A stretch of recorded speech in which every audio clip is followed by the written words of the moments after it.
আল্লাহ নবীর যে আস্তে করে কানে কাড়িতে বুঝবে আমার বাড়িতে সামান্য খাবারের ব্যবস্থা করেছি, হুজুর পেটে খিদে কষ্ট করতেছে, হুজুর একটু চলে। যেই খালি জাবেরের মুখ থেকে কথাটা শুনছে, আল্লাহর নবী খন্দকের দিকে মুখটা ঘুরে ডাক দেখো,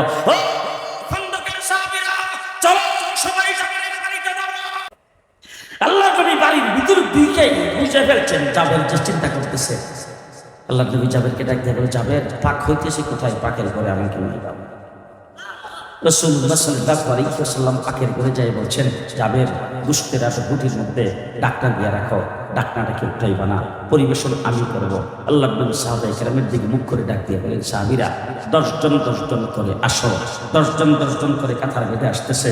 রাসূল 3টা করে রুটি পরিমাণ মতো গোশত দিতে শুরু করেছেন। খন্দকের 2 থেকে 2,500 সাহাবী সকলে পেট ভরে খাওয়ার পরে তাকে দেখে এক টুকরা গোশত